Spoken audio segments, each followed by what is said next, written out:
Hey guys, it's Miss Spendio. I am here at my house, just like you all are, and I thought it would be really fun if we could read some books together.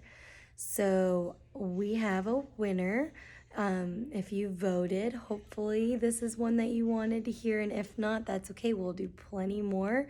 Our winner was Alexander, who's not. Do you hear me? I mean it, not going to move.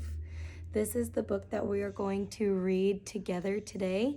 But before we do that, I want to make sure that you get yourself into a nice comfy position and grab somebody, maybe your brother or sister or a stuffed animal, someone cozy like Elsie girl here, and you can cuddle up and we can get started. You ready? Okay, here we go. Alexander, who's not, do you hear me? I mean it, going to move, by Judith Forst, illustrated by Robin Price Glasser.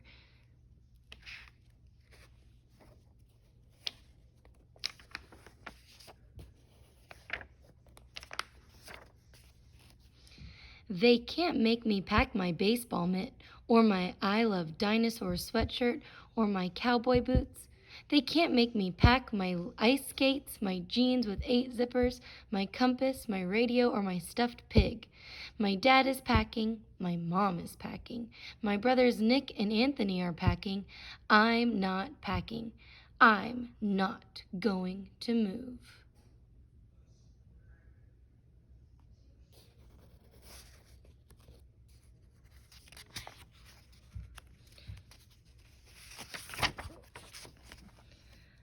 My dad says we have to move to where his new job is.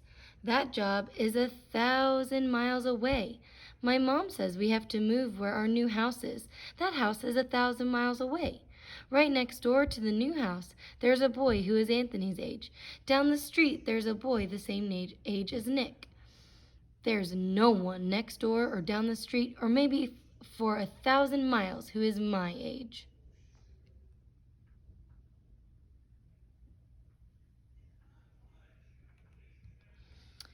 I'm not. Do you hear me? I mean it. Going to move. I'll never have a best friend like Paul again.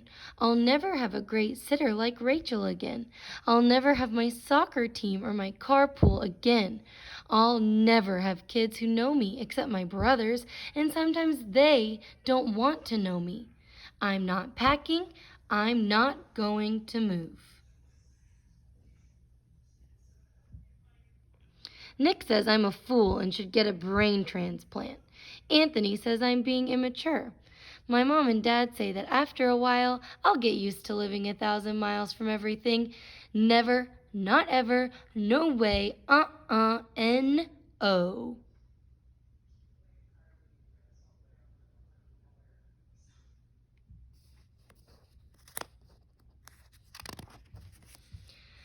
I maybe could stay here and live with the Baldwins. They've got a dog. I've always wanted a dog. I maybe could stay here and live with the Rooneys. They've got 6 girls. They always wanted one boy.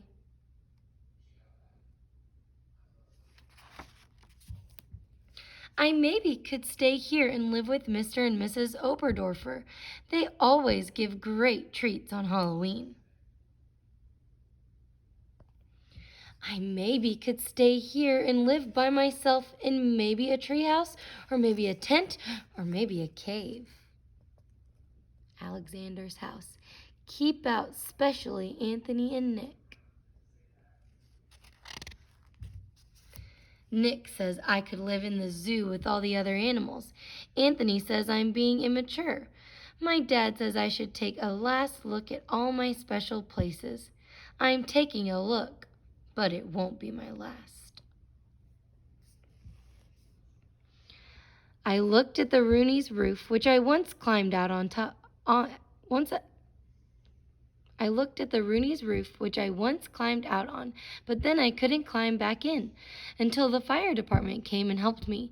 I looked at Pearson's drugstore, where they once said my mom had to pay them $80 when I threw the ball in the air and I almost caught.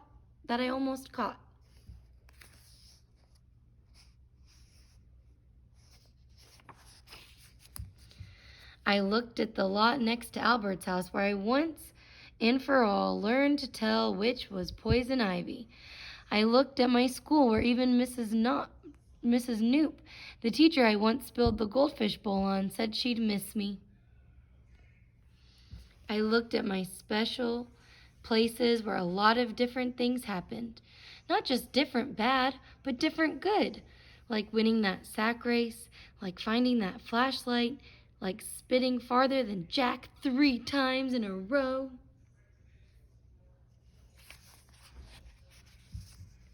Like selling so much lemonade that my dad said I would probably have to pay taxes. My dad was just making jokes about taxes. I wish he was making jokes about having to move. I'm not. Do you hear me? I mean it. Going to move. Nick says I am acting like a puke face. Anthony said I am being immature. My mom says to say a last goodbye to all my special people. I'm saying goodbye, but it won't be my last.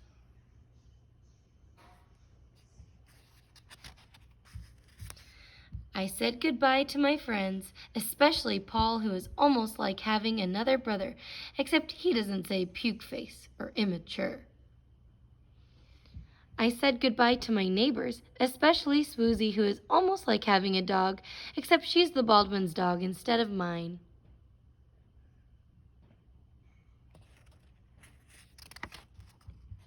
I said goodbye to Rachel, who taught me to stand on my head and whistle with 2 fingers, but she says don't try to do both at the same time. I said goodbye to Seymour, the cleaners, who, even if it's gum wrappers or an old tooth, always saves me the stuff I leave in my pockets. I said a lot of goodbyes to a lot of people and got a lot of hugs and kisses, enough hugs and kisses to last for a person's whole life. I said a lot of goodbyes, except I'm staying right here. I'm not going to move.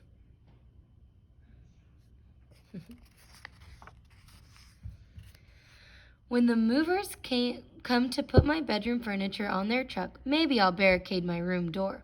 When my dad wants to tie my bicycle to the roof rack on top of the station wagon, maybe I'll lock up my bike and bury the key. When my mom says finish packing up, it's time for us to get going. Maybe she'll look around and she won't see me. I know places to hide where they'd never find me. Like behind the racks of clothes at Seymour the cleaners, like underneath the piano in Eddie's basement, like inside the pickle barrel at Friendly's Market, or maybe I could hide in the weeds in the lot next to Albert's house. Now that I know how to tell which is poison ivy, I'd rather have poison ivy than have to move.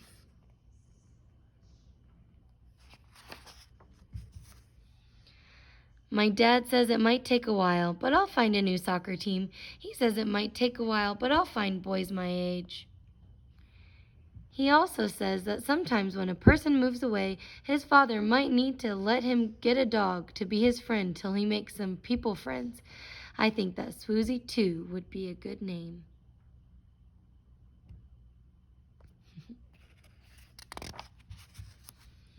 My mom says it might take a while, but we'll find a great sitter.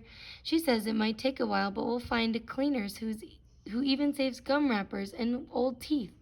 She also says that sometimes when a person moves away, his mother might let him call his best friend long distance. I already know the telephone number by heart. Paul gave me a baseball cap. Rachel gave me a backpack that glows in the dark. Mr. and Mrs. Oberdorfer gave us treats to eat for 1,000 miles. Nick says if I'm lonesome in my new room all by myself, he might let me sleep with him for a little while. Anthony says that Nick is being mature.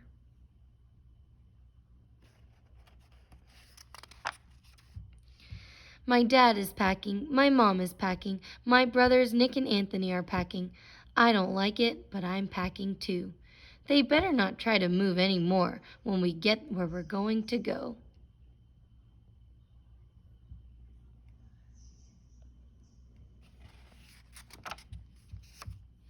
Because this is the last time I'll do it.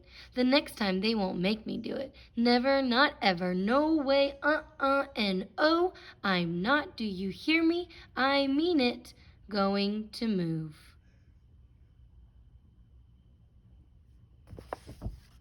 The end.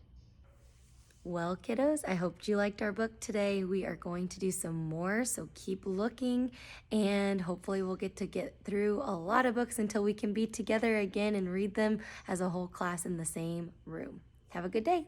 Bye.